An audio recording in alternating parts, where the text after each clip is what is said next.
నమస్తే. Welcome to our channel. నేను save.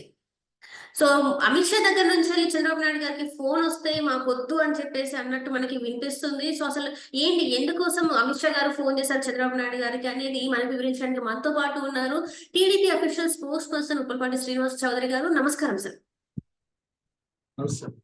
Sir, ఇప్పుడు చూస్తున్నట్టయితే ఏపీలో అసెంబ్లీ స్పీకర్ ఎన్నికల ఏదైతే జరిగిందో, సో దాని గురించి పైనుంచి మన అమిత్ షా గారు చంద్రబాబు నాయుడు గారికి ఫోన్ చేస్తే మాకొద్దు అన్నట్టు ఒక వార్త అయితే మరి హల్చల్ అవుతుంది. ఇందులో ఎంతవరకు వాస్తవం ఉంది, అసలు ఏం జరిగింది సార్? మా మొదట శ్రీ గారు మీకు మన ఉల్ఫ్ టీవీ ప్రేక్షకులకి తెలుగుదేశం పెద్దలు మొదటి నమస్కారాలు. రాష్ట్ర వ్యాప్తంగా ఈ రాష్ట్ర ప్రజలు 4,14,00,000 మంది ఎంతో గురుతరమైన బాధ్యతతో కసితో ఓట్లేసి కుటుంబాన్ని గెలిపించారు. ఎందుకు అని మేము తక్కించుకుంటే పిల్లలకు ఉద్యోగాలు లేక, రాష్ట్ర పరిపాలన సరిగా లేక, అమరావతి లేక, పోలవరం లేక అప్పుల పాలైపోయి పక్క రాష్ట్రాలకు వెళ్ళి కూలి పని చేసుకునే పరిస్థితికి దిగజారిపోయిన రాష్ట్ర ప్రజలు ఖచ్చితంగా రాష్ట్ర అభివృద్ధి కోసం పాటుపడే పార్టీలు కావాలని చెప్పి చాలా నిశ్శబ్ద విప్లవం లాగా కూటమిని 164 సీట్లతో గెలిపించారు. ఇది నిజంగా చెప్పాలంటే మా మీద ఎంతో గురుతరమైన బాధ్యతతో పాటు చాలా విజయవంతమైన లక్ష్యాలు మా మీద తుదస్కందాపై పెట్టారు. ఎప్పుడైతే అమిత్ షా గారు, మోడీ గారు మాట్లాడుకొని షా గారు ఫోన్ చేయటంతో తెలుగుదేశం పార్టీ స్పీకర్ పదవి తీసుకోమని చెప్పి అడిగారు. గతంలో బాలయ్య గారు ఉన్నారు, అటువంటి సాంప్రదాయాన్ని మీరు కొనసాగించండి, రాష్ట్రానికి ఉపయోగకరంగా ఉంటుంది, ఎన్డీఏ కూటమిలో మీకు ప్రాధాన్యత ఇస్తున్నామని చెప్పి అడగటంతో బాబు గారు సున్నితంగా మా రాష్ట్ర ప్రజలు మాకు వేరే టాస్క్ ఇచ్చారు, మేము చేయాల్సిన పనులు ఇవి, కాబట్టి ఈ యొక్క పదవులు తీసుకోవడంతో మాకు బంధాలు ఏర్పడతాయి, కాబట్టి రాష్ట్ర ప్రయోజనాలకు కుంటుపడే అవకాశాలు ఉన్నాయని చెప్పి మైకి ఇవ్వగలిగితే చేయగలిగితే రాష్ట్రానికి నిధులు ఇవ్వండి, అమరావతి పూర్తి చేసుకుంటాం, పోలవరం పూర్తి చేసుకుంటాం, లోటు బడ్జెట్ ఉన్న 15,000 కోట్ల రూపాయలు ఇవ్వండి. పైవల్ కేసీఆర్ ఆల్రెడీ వివిధ రాజకీయ పార్టీల అధికారం రాష్ట్ర ఫైనాన్స్ మినిస్టర్స్ నిన్న సీతారామన్ గారు సమావేశమైనప్పుడు చాలా క్లియర్ గా చెప్పారు, మాకు వెనుకొండ జిల్లా నిధులు రాలేదు, అదేవిధంగా రెవెన్యూ లోటు, పక్క రాష్ట్రంతో ఉన్నటువంటి ఆస్తి వివాదాల పైన కానీ, అలాగే జిఎస్టీ పెట్రోలిజం లో ఉన్నటువంటి జిఎస్టీ వస్తున్న అమౌంట్లు తగ్గించడం కానీ, రాష్ట్ర ప్రజలకు వస్తున్న జిఎస్టీ పెంపకాల్లో కానీ చాలా సున్నితంగా ప్రతి పాయింట్ ని మెన్షన్ చేసి మాట్లాడడం జరిగింది. సరే, వారు సానుకూలంగానే పరిశీలిస్తామన్నారు, మంచి రెస్పాన్స్ ఇచ్చారు. ఇప్పుడు బాబు గారు ఫోన్ చేయడంతో ఒకసారి మాకు ఆనందం వేసిన, పార్టీని గుర్తించి బలాబలాన్ని గుర్తించి కూటమి నాయకులకు ప్రయోజనం ఇస్తున్నాం అని చెప్పి స్పీకర్ పదవి అంటగడతామని చెప్తే ఒక రకంగా సంతోషమైన, కానీ 5 కోట్ల మంది ఆంధ్ర రాష్ట్ర ప్రయోజనాలు కాపాడాల్సిన బాధ్యత మా మీద ఈరోజు ఉంది, కాబట్టి మీరు పదవులతో మమ్మల్ని ఆనందింపజేయదండి, నిధులిచ్చి రాష్ట్రాన్ని అభివృద్ధి చేయండి అని చెప్పడంతో ఒక రకంగా చెప్పాలంటే ప్రజలందరూ కూడా ఈ రోజు పేపర్ సెట్ చూసి ఆనందపడ్డారు. ఎస్, పదవులు కాదు మాకు కావాల్సింది, ఈ రాష్ట్ర సంపదను పెంచాలి, 29 రాష్ట్రాల్లో నెంబర్ 1 రాష్ట్రంగా అభివృద్ధి చెందాలి, అన్ని రాజధానులలో బ్రహ్మాండం రాజధాని నిర్మించాలి అని ఒక టాస్క్ అనేది మా ముందుంది, కాబట్టి ప్రజలు ఆనందపడ్డారు. బాబు గారు ఆ దిశగానే ఆ యొక్క ఆఫర్ ని, ఆ గిఫ్ట్ ని సున్నితంగా చెప్పడంతో వారు కూడా అర్థం చేసుకున్నారు. వారు కూడా ఈ రాష్ట్ర ప్రయోజనాలకు నిధులు ఇవ్వడానికి ఎస్ మీరు మంచి పనే చేస్తున్నారు, మీకు పూర్తి స్థాయిలో సహకరిస్తామని చెప్పడంతో సున్నితంగా సమస్య పరిష్కారం అయిందని మేము అనుకుంటున్నాం. ఇది కాకుండా రాష్ట్ర ప్రయోజనాల దృష్ట్యా బాలశౌరి గారిని ఉప పార్లమెంటేరియన్ గా, అదేవిధంగా వేరే ఇంకొక ఎంపీ గారు మా వారి కృష్ణదేవరాయలు గారిని పార్లమెంటేరియన్ పక్ష నాయకుడిగా ఎన్నుకున్నారు. దీంట్లో వాళ్ళకి దశా దిశ ఏమి ఇచ్చారంటే, ఈ రాష్ట్రానికి రావాల్సిన రైల్వే జోన్ సంబంధించింది, రైల్ ట్రాక్లు ఇంటర్నేషనల్ ఏవైతే ప్రకటించారో ఇంటర్నేషనల్ రైల్వే స్టేషన్ నిర్మించారు, వాటిపైన విమానయాన శాఖ మంత్రి చూస్తున్నటువంటి రామ్మోహన్ గారి గారిని ఇంటర్నేషనల్ ఎయిర్పోర్ట్లు ఏమున్నాయి దాన్ని వెంటనే సురువు చేయమని చెప్పారు, డెవలప్మెంట్ కార్యక్రమాలు చేయమని చెప్పారు. ఏదైతే రాజధానిగా ఉన్నటువంటి గన్నవరం ఎయిర్పోర్ట్ ని విస్తరించడం కానీ, తిరుపతి ఇంటర్నేషనల్ ఎయిర్పోర్ట్ ని విస్తరించడం కానీ కాన్సన్ట్రేట్ చేయమన్నారు. ఇది కాకుండా ఎన్ఆర్జీ ఫండ్స్ కానీ ఉన్నటువంటి కార్యక్రమాల పైన కానీ, అలాగే ఏదైతే మా పెమ్మసాని చంద్రశేఖర్ గారికి ఇచ్చిన పదవిలో గ్రామీణ సంబంధించిన ఎన్ఆర్జీ ఫండ్స్ ని ఎక్కువ డెవలప్ చేసి గ్రామ ప్రాంతాల్లో రోడ్డు నిర్మాణాలకు వేగవంతం చేయమని చెప్పి ప్రతి దానికి ఏం చేశారంటే, మాకు డెవలప్మెంట్ డెవలప్మెంట్ డెవలప్మెంట్ ఈ డెవలప్మెంట్ పాయింట్ మీద కాన్సన్ట్రేట్ చేయండి, నిధులు వరదలు రావాలి ఆంధ్ర రాష్ట్రానికి, తద్వారా రాష్ట్రం అభివృద్ధి చెందాలి, ఇండస్ట్రీలుగా కానీ ఆర్థికంగా కానీ రాజకీయంగా కానీ పెట్టుబడులు రావాలి, ప్రధానంగా పెట్టుబడులు రావాలి, ఇండస్ట్రీస్ రావాలని చెప్పి పర్టికులర్ గా దశ నిర్దేశించారు. ఆ వ్యూహంలో భాగంగా నిన్న పార్లమెంటరీ సమావేశంలో చెప్పారు, మరి ఆఫర్ ఇచ్చారు, మనం తీసుకోవటం లేదు, మీ బాధ్యత అని చెప్పి చెప్పడంతో మరింత బాధ్యత మా మీద పెరిగింది.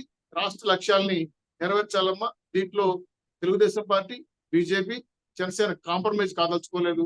3 పార్టీలు కూటమి, ఎన్డీఏ కూటమి ఆంధ్ర రాష్ట్రం, భారతదేశం వికసిత ఆంధ్రప్రదేశ్ కి, వికసిత భారత్ కి కట్టుబడి ఉన్నాం కాబట్టి, వికసిత ఆంధ్రప్రదేశ్ జరగాలంటే ధనం మూలం మిదం జగత్ కాబట్టి ఖచ్చితంగా నిధులు వరద రావాలనే పైన పర్టికులర్ గా ప్రయారిటీ ఇచ్చి పనిచేయమని చెప్పి, మన కర్తవ్యం ముందు ఇది అని చెప్పి చెప్పడంతో సభ్యులందరూ కూడా ఆనరబుల్ మెంబర్ పార్లమెంట్ మెంబర్లందరూ కూడా హ్యాపీగా ఫీల్ అయ్యారు. ఆ దిశగా వాళ్ళు పనిచేయడానికి ఢిల్లీ వెళ్తున్నారు విషయాన్ని చెప్పడానికి వస్తుంది. సో ఇప్పుడు మీరు చెప్పారు చంద్రబాబు నాయుడు గారు ఏంటంటే మన రాష్ట్రానికి అభివృద్ధి కావాలి, రాష్ట్రానికి నిధులు రావాలని మీరు చెప్పారు కదా. సో అలాగనే ఇప్పుడు రాష్ట్రంలో అనేక దారుణాలు జరిగాయి, అనేక భూ కబ్జాలు జరిగాయి. ఇవన్నిటి మీద కూడా నిన్న నుంచి చూస్తున్నట్టయితే కొడాలి నాని గారు ఏదైతే భూ కబ్జాలకు పాల్పడ్డారో అవి ఒక్కొక్కటి అయితే బయటకు వస్తున్నాయి.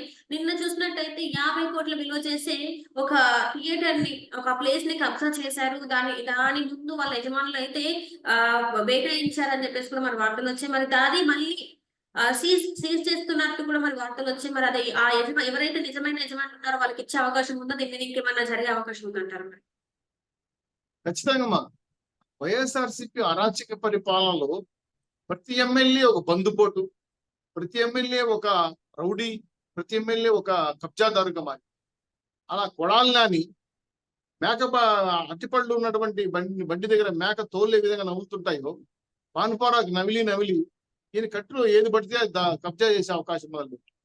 అట్లా కొడాలి నాని ఒక 50 కోట్ల స్థలాన్ని కబ్జా చేసి ఓన్ గా షెడ్లు వేసుకొని అక్కడ తన సామ్రాజ్యాన్ని పెంచుకున్నాడు.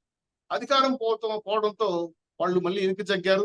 మళ్ళీ దాన్ని తీసి వెనక్కి వాళ్ళని ప్రభుత్వానికి వెనుకబడిచ్చింది. ఇది కాకుండా నన్నేం పీకలేరు, జగన్మోహన్ రెడ్డి గారిని పీకలేరు అని దుర్మార్గమైన మాటలు మాట్లాడకుండా సభ్య సమాజాన్ని సిద్ధరించుకునే విధంగా ఇప్పటికి కూడా మారలేదు. నిన్న కూడా జగన్మోహన్ రెడ్డి సమావేశం బయటకు వచ్చిన తర్వాత మమ్మల్ని ఏమి చేయలేరు, మేము ఏంటి ప్రభుత్వ ఫర్నిచర్ ఇచ్చుకెళ్ళిపోయని చెప్పారు, ఎంత అవుతుంది, ఏం అడుక్కుంటున్నావా, మేము ఎంత చెప్పండి ఇసిరి పారేస్తాం. సిగ్గు లజ్జ మానం ఉండే ఏ ఎమ్మెల్యే అయినా సరే ఇటువంటి మాటలు మాట్లాడతాడా? ప్రభుత్వ వాసన నువ్వు తీసుకెళ్ళింది దాన్ని గౌరవంగా అప్పచెప్పాలి వదిలేసి ఒక దొంగలాగా దోపిడీ చేసి ఈ రోజు ఆ ఫర్నిచర్ ఇంటికి అంటే మేము డబ్బు కడతాము, మీకు ఇచ్చలేని వాళ్ళవా, మీకు ఇసిరి పారేస్తాం అంటే ఎవడవా నువ్వు వెళ్ళడానికి తీసుకెళ్ళడానికి?